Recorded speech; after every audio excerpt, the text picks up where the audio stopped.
प्रधानमंत्री विदेश जाते हैं तो बुद्ध की बात करते हैं, शांति की बात करते हैं, गांधी जी की बात करते हैं, लेकिन यहाँ तो डबल स्टैंडर्ड जो है वो नजर आ रहा है। आपके यहाँ नेता दिन भर गाली देते रहते हैं, मारने काटने की बात करते हैं, हिंसा की बात करते हैं। ऐसे ऐसे टिचपुंजिये नेता, किसी का औकात नहीं है इन लोगों का। बस चमचागिरी में कुछ चाहता है कि कुछ बन जाए लोग। इन लोगों की कोई हैसियत है क्या? बिहार के नेता प्रतिपक्ष तेजस्वी यादव इन दिनों केंद्र सरकार और बिहार सरकार पर हमलावर हैं। तेजस्वी एक के बाद एक बिहार सरकार पर हमला बोल रहे हैं। वहीं जातिगत जनगणना को लेकर तेजस्वी केंद्र सरकार को घेर रहे हैं। जी हां, बीते दिन तेजस्वी ने आरक्षण को लेकर 1 दिवसीय धरना भी किया। वहीं आज एक बार फिर उन्होंने आरक्षण को लेकर हमला बोला है। दरअसल आरएसएस के द्वारा जातिगत जनगणना को पूरे देश में कराए जाने का समर्थन किया गया है। इसको लेकर तेजस्वी यादव ने कहा कि कौन मना करता है। लालू यादव की ताकत है कि आज कोई जातिगत गणना और आरक्षण को लेकर खुलकर नहीं बोलते हैं। तेजस्वी यादव ने कहा कि यह समझना होगा कि भारतीय जनता पार्टी का हिडन एजेंडा संविधान को ही खत्म कर देना है। उन्होंने कहा कि केंद्र सरकार पहले ही इनकार कर चुकी है कि वह जातिगत गणना नहीं कराएगी, लेकिन सवाल सीधा है कि अब क्या करेगी केंद्र सरकार। शेड्यूल 9 का हो या जातिगत गणना, वो नहीं कराना चाहती है। बीजेपी का कथनी कुछ है और करनी कुछ और है। इन लोगों का असल एजेंडा है संविधान को बदल देने का। उपेंद्र कुशवाहा के इस बयान पर, जिसमें उन्होंने कहा कि राष्ट्रीय जनता दल आने वाले विधानसभा चुनाव में काफी कम सीटों पर निपट जाएगी, इस पर तेजस्वी यादव ने कहा कि छोड़िए कौन क्या बोलता है, उससे कोई मतलब नहीं है। चलिए उनको भी मैं शुभकामना देता हूं।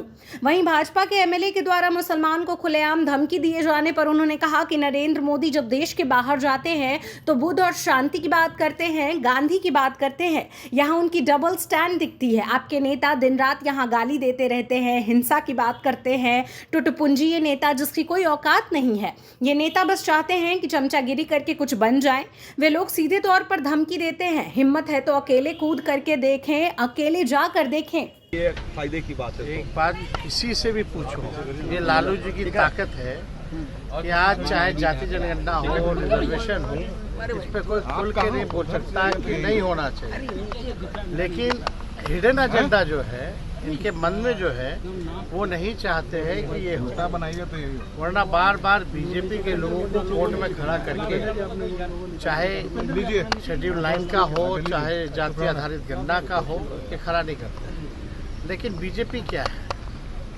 बीजेपी की जो गवर्नमेंट ऑफ इंडिया, जो सरकार जो चल रही है, कोर्ट में तो साफ साफ जो है मना कर दिया है। कई बार हम लोगों ने सवाल पूछा, कई सालों से मना करते आ रही है कि जाति जनगणना जो है नहीं होनी चाहिए। इसमें तो सब लोगों ने जवाब देखा ही है बीजेपी का पार्लियामेंट में। तो ये लोग नहीं चाहते, ये लोग बस कथनी इनका कुछ है, करनी कुछ और है। तो इनको कोई मतलब नहीं है आरक्षण से।